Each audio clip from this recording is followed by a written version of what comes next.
سب سے بڑا معجزہ جو نبی علیہ الصلوۃ والسلام کو اللہ نے عطا فرمایا وہ قرآن مجید کا معجزہ تھا۔ فرمایا قل ان اجتمعت الانس والجن على ان یاتوا بمثل هذا القرآن، اگر ساری دنیا کے انسان پڑھے لکھے، ان پڑھ، ذہین، کم درجے کے، اعلیٰ درجے کے، بڑے بڑے مالدار، ہر قسم کے لوگ اگر جمع ہو جائیں، ساتھ جن بھی، انسان اور جنات سارے جمع ہو جائیں، کس لیے؟ اس طرح کا ایک قرآن بنا کر لے آئیں، فرمائے لا یاتون بمثلہ، بالکل ان سے نہیں ہو سکے گا، ولو کان بعضهم لبعض ظہیرا، ایک دوسرے کے ساتھ ہیلپ بھی کرے، مدد بھی کریں، پھر بھی یہ اس قرآن کی طرح کا قرآن نہیں لا سکتے۔ اور دوسری آیت میں فرمایا فاتوا بعشر سور مثلی، اگر تم کہتے یہ قرآن یہ محمد صلی اللہ علیہ وسلم نے خود بنا لیا ہے تو ہمارا چیلنج ہے ساری دنیا کے لوگ اکٹھے ہو جاؤ، اس قرآن کی طرح کی 10 صورتیں بنا کر لے آؤ، 10 صورتیں بنا کر لے آؤ،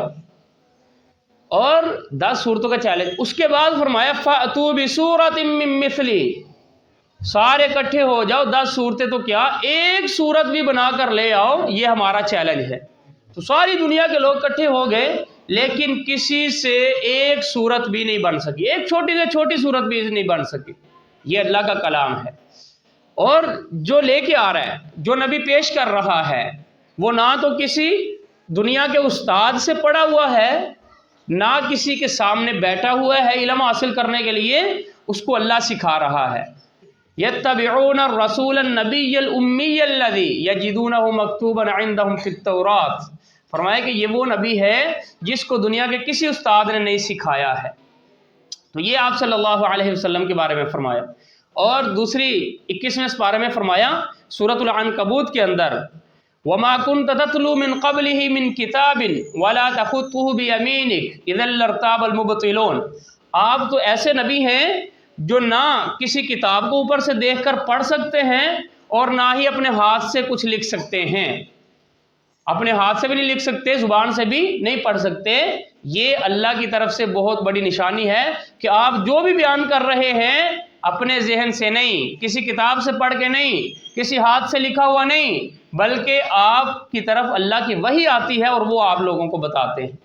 تو آپ صلی اللہ علیہ وسلم نہ ہاتھ سے لکھ سکتے تھے، نہ کوئی کتاب زبان سے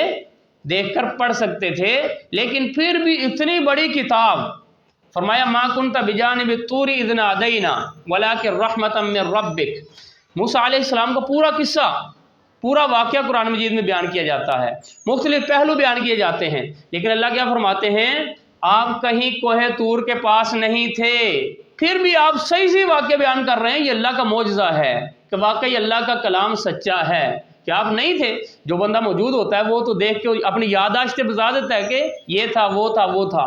لیکن جو بندہ موجود ہی نہ ہو اور بالکل ایسے واقعہ بیان کرے جیسے ابھی یہ سارا واقعہ پیش آیا ہے، تو اس کا مطلب ہے کہ اس پر اللہ کی وحی آتی ہے۔ اسی طرح فرمایا وما كنت لديهم اذ يلقون اقلامهم ايهم يكفل مریم، جب حضرت مریم علیہ السلام ان کی پرورش کا معاملہ آیا کہ بیت المقدس کے اندر رہیں گی، ان کی پرورش کون کرے گا، ان کا خیال کون رکھے گا، تو ہر ایک کی یہ خواہش تھی کہ میں اس کی پرورش کروں۔ تو حضرت زکریا علیہ السلام کی شدید خواہش تھی کہ میں اس کی پرورش کروں، یہ میری بانجی ہے، میں اس کی پرورش کروں۔ تو اب لوگوں میں آپس میں بات ہوئی کہ نہیں یہ اعزاز ہمیں ملنا چاہیے، یہ موقع ہمیں ملنا چاہیے، تو آپس میں تھوڑی تو میں ہوئی۔ تو اللہ نے فرمایا کہ تم اپنی قلمیں ایک نہر کے اندر پھینکو، جس بندے کی قلم الٹی چلنے لگے، پانی اس طرف جا رہا ہے، قلم الٹی جائے گی، تو جس کی قلم الٹی چلنے لگے وہ ان کی پرورش کرے گا، وہ مریم کی پرورش کرے گا۔ تو سب نے اپنی قلمیں ڈالیں، تو صرف حضرت زکریا علیہ السلام کی قلم الٹی چلنے لگی تو وہ ان کی پرورش کرنے لگی۔ تو اللہ فرماتے ہیں یہ پورا واقعہ آپ لوگوں کو بتا رہے ہیں جبکہ آپ اس وقت موجود نہیں تھے۔ اس کا مطلب ہے آپ اللہ کے سچے نبی ہیں، آپ کو اللہ وحی بھیج رہا ہے اور اپنی طرف سے خبریں بتا رہا ہے۔ اسی طرح آپ صلی اللہ علیہ وسلم پر یہ وحی نازل ہوئی الف لام میم غلبت الروم فی ادنی الارض،